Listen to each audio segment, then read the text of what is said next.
আমার দেখে খুবই ভালো লাগলো এবং আনন্দ হলাম আমি এই ভিডিওটি দেখে, যে এখনও এই 2026-এ মানুষ এরকম আছে, যেখানে 700 থেকে 800 মুসলিম পরিবার, একটা মাত্র হিন্দু পরিবার। সেখানে একটি হিন্দু পরিবারের দেহটিকে সৎকার করার ব্যবস্থা করেন ওনারা। আর কোনো জাতি ধর্ম ভেদাভেদ না করে ওনারা এই পরিবারটার পাশে সব সময় দাঁড়িয়েছেন।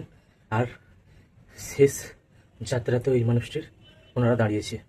সত্যি খুবই ভালো লাগলো। এটা খুবই একজন হিন্দু বা মুসলমানের অনেক বড় একটা গর্ব বা অবদান।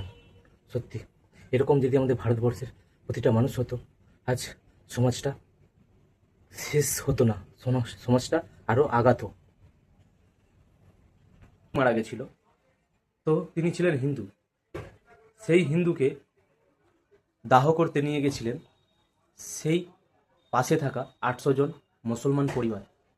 তেনারা নিজের চাঁদা তুলে অর্থ নিয়ে সেই দেহটাকে দাহ করে হিন্দু সমস্ত কিছু মেনে, হিন্দুর মতো সব কিছু আচরণ বা হিন্দু সমাজের যেসব নিয়ম সব কিছু পালন করে ওনারা দেহটা নিজস্ব জায়গা দিয়েছেন থাকতে।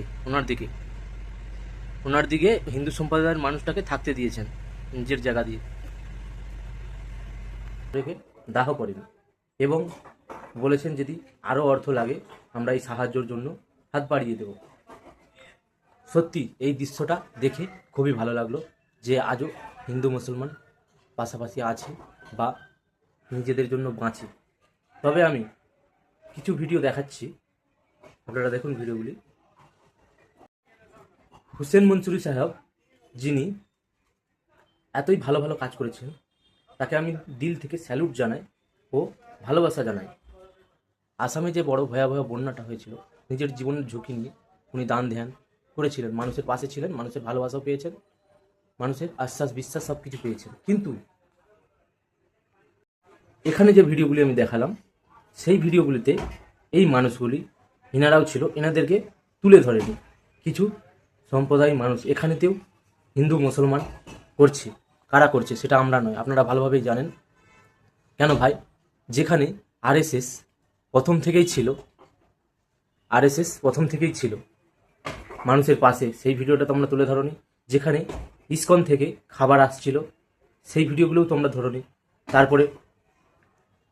তারপরে এই দাদাটা প্রথম থেকেই অনেক দান ধ্যান করে চলছে, বাচ্চাদের সাথে খেলছে। তারপরে এই শিখ দাদাটাও অনেক পরিশ্রম করে চলছে।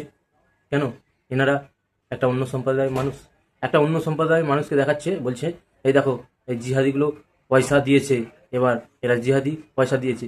ভাই, জিহাদির দাগ লাগাবার আগে ওদের গায়ে ওই কলঙ্কের দাগটা এনাদের গায়ে লাগাবেন না তোমরা, নিজের দিকে যারা ভালো ভাবছো। যেখানে আমাদের বিরাট কোহলির টিম, তেনারাও পৌঁছে গেছিল, সেই ভিডিওটাতেও কেউ তুলে ধরনি। শুধু একটা সম্প্রদায়ের মানুষকে দেখিয়ে ভাই এখানে কি পরিচয় করাতে চাইছো হিন্দু মুসলমান? এখানেও তোমরা এই ধরনের কাজ করছো। আমি কোনো ধর্মকে অসম্মান করছি না বা ছোট করছি না, যেটা সত্য সেটা তুলে ধরছি। যদি আমার কোনো ভুল হয়ে থাকে আপনারা কমেন্টের মধ্যে মতামত জানাবেন। টাটা কোম্পানি, রামদেব বাবা, আরও অন্যান্য মানুষরা আছেন, তেনারা অর্থ প্রদান করেছেন। এইগুলো কি আপনাদের চোখে পড়ছে না? আপনারা কি এই ভিডিও তুলে ধরবেন না? দেখুন, আমি কারো বিরোধিতা করছি না, যেটা সত্য সেটা বলছি। আপনারা এগুলোও মানুষকে জানান, এগুলোও তুলে ধরুন। আপনারা কি জানাচ্ছেন যে একটা সম্প্রদায়ের মানুষই তারা অর্থ প্রদান করেছে, বাকি লোক কিছুই করেনি। এই ভিডিওগুলোও দেখান মানুষকে। তোমরা নিজেদের মুখটা আয়নায় দেখে এসবে কেন বলো তো? তোমরা অন্য মানুষকে ছোট করো। তোমাদের আমি একটা ভিডিও দেখাচ্ছি, দেখো। मुस्लिम ना तो भारत माता की जय बोलता, ना वंदे मातरम बोलता, तो फिर किस बात का हिंदू और भारत से प्यार करता? जय हिंद, वंदे मातरम, भारत माता की जय। मैं बोलता हूँ, जो लोग नहीं बोलते हैं वो शायद इस देश के नहीं है, वो कहीं ना कहीं मुगल विचारधारा से प्रेरित है, वो मुगल मानसिकता से ग्रस्त है। जो माँ हमें पैदा करती है, एक मातृभूमि है जो हमें अन्न देती है, जो हमें जल देती है, जो हमें यश देती है, जो हमें मार्ग देती है, और आखिरी वक्त में हमने इसी गोद में जाकर सो जाना है, वो हमें अपना बिछौना देती है। तो एक माँ पैदा करने वाली और एक माँ आखिरी वक्त में सुनाने वाली, दोनों माँ अलग अलग है और दोनों को सलाम करता हूँ। इसलिए এবার এই ভিডিওটা দেখো। क्या करते हो आप? हिफज हाँ? हिफज हिफाज करते हो? वंदे मातरम बोलोगे आप? नहीं। क्यों बच्चे? बाहर चले जाओ यार हाँ? अरे बेटा थोड़ा बात करो बेटा बस हमारे देख भाई मैं तो आपके साथ जी भाई साहब क्या नाम है हाँ? नाम नहीं बताओगे नाम क्या है नाम नहीं पता आपको मैं कुछ नहीं बताऊंगा जी वंदे मातरम बोलोगे नहीं नहीं क्यों नहीं हाँ? हम कुछ नहीं बोलना चाहते भाई, किसी और से पूछ लो। जी भाई साहब क्या नाम है आपका तहसीन नाम है मेरा। वंदे मातरम बोलोगे अरे मेरे धर्म में नहीं, वंदे मातरम में नहीं बोलूंगा। और नहीं धर्म की बात थोड़ी आती है अरे तो मैं नहीं बोलूंगा बस। এটা হচ্ছে জিহাদি। এটাকে জিহাদি বলি আমরা। আমরা সাধারণ মানুষ যারা দেশের সম্মান করে, দেশের সাথে থাকে, দেশের সাথে লড়ে, দেশের জন্য লড়ে, তাদেরকে আমরা জিহাদি জিনিসটা লাগাই না গায়ে। আর তোমরা এই হোসেন মনসুরি সাহেবকে নিজেদের সাথে তুলনা করছো, তোমরা কোনো দিন ওখানে যে ওনার কাছে যে পৌঁছতে পারবে না। এই মানুষটার সাথে এই মানুষটা কোনো জাতি ভেদাভেদ কোনো কিচ্ছু করে না। এই মানুষটা বা দিল খান্দা এনারা কখনোই জাতি ভেদাভেদ করে না, জেনার দিকে দেখাচ্ছে জাতি ভেদাভেদ করে না কোনো মানুষ, মানে এনারা মানুষ সবসময় এনার মতো ভালো কাজ করে দেখাও, করো তোমরা কিছুটা হলো, পুরোটা না পারলেও কিছুটা হলো করে দেখাও, তবে তো আর দেশে থাকবে, দেশে ভারত মাতা বলবে না, এটা তো কখনো মেনে নেওয়া যায় না। এটা আমি কোনো ধর্মের বিরোধিতা করছি না, যারা এই ধরনের কাজ করে বেড়ায় তাদের বিরোধিতা করছি আমি। এটা হিন্দুস্তান বলে যে হিন্দুস্তানিদেরই অধিকার তা নয়, তোমরা ভুল ভাবনা চিন্তা ছেড়ে দাও। এখানে হিন্দু মুসলিম খ্রিস্টান বৌদ্ধ সকল ধর্মের মানুষেরই অধিকার আছে, আর সকল মানুষই ভারত মাতা কি জয় বন্দে মাতরম বলেছিল সেদিন দেশ স্বাধীন করার সময়, সেটা তোমরা ভুলে যাচ্ছ কী করে? ভারত মাতা সম্মান করলে তোমার ধর্মের অপমান, এরকম ভুল ধারণা মাথা থেকে একদম ছেড়ে দাও, কখনোই এটা নয়। সময় সব মানুষের পাশে থাকে, তবে নিজের দিকে যারা বড় ভাবছো, যে আমরা যারা এই যে ভিডিওগুলো দেখালাম এই ধরনের নোংরামি করে যারা বেড়াও, তার দিকে কি বলবো, দেশপ্রেমী না জিহাদি? ভেবে নাও যেটা ভাবছো। এখানে থাকবে, খাবে, আর এখানেই জন্ম হবে, এখানেই মৃত্যু হয়, এখানেই দাহ করতে হয় তাকে, কোনো পাকিস্তান বা ফিলিস্তিন বা চীনে যেয়ে নয়, বা বাংলাদেশে যেয়ে নয়। তবু তারা কেন দেশের বিরুদ্ধে কথা বলে? ভারত মাতা তোমার অধিকার, এপিজে আব্দুল কালামও বলে গেছিলেন, আরও অন্য অন্য মুসলমানরা বলে গেছিলেন, যারা দেশ স্বাধীনের সময় ছিলেন বলে গেছিলেন। তাহলে তারা কি তাদের কোরআন বা কিছু অপমান করেছে? তোমাদের ভুল ধারণা, তোমরা এইসব মাথা থেকে ছেড়ে দাও।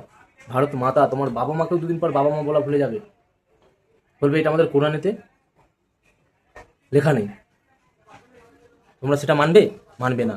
কিন্তু আমি কোনো ধর্মকেই ছোট করছি না বা অপমান করছি না, সমস্ত ধর্মকে আমি সমান চোখে দেখি। কিন্তু কোনো মানুষ যারা আমাদের ধর্মের অপমান করে তাদেরকে আমি বুঝিয়ে দিই এবং তুলে ধরি সেই ভিডিওটা, কিন্তু কোনো ধর্মকে অপমান করে নয়। হিন্দু মুসলমান সবাই সমান, সব খ্রিস্টান বৌদ্ধ শিখ যেসব ধর্ম আছে সকল ধর্মই সমান। কিন্তু ভাই এই ধর্মের বাটোয়ারা করে, বিবেচনা করে যারা, তারাই হচ্ছে আসল জিহাদি। আসল জিহাদি তাদেরকে কি বলবো বলো? জিহাদি বললে তোমাদের গায়ে লাগে ফসকা। যারা বলছো যে ভারতে মুসলমানের অত্যাচার হচ্ছে, ভাই এই ভিডিওগুলো দেখেও আপনাদের চোখ খুলেনি? যদি কোনো অত্যাচার হতো, আসামের অত বড় ভয়াবহ বন্যাতে কেউ একটা সাহায্যের হাত বাড়িয়ে দিত না, কেন বলো তো? সেখানে মানবতার তার পরিচয় দিয়েছে, সেখানে কোনো ধর্মটা আনেনি, তারা দেখেনি, তারা আগে ছুটে গেছে সেই পরিবারের সামনে। এটাই তো বলে মানুষের পরিচয়, মানবতা। আর আপনারা সেটাকে হিন্দু মুসলমান বলে চালিয়ে দিচ্ছেন, বারবার একটা সম্প্রদায় মানুষের ভিডিও দেখাচ্ছেন। আমি সত্যটা সামনে আনার জন্য এই ভিডিওটি তুলে ধরেছি। দেখুন, এখানে আমি কোনো লুকাছুপি করিনি, যে সম্প্রদায়ের মানুষও দান করেছে তাদেরও আছে, অন্য সম্প্রদায়ের মানুষ তাদেরও আছে, আপনারা দেখতে পারেন ভিডিওটি। বন্দে মাতরম, ভারত মাতা কি জয়।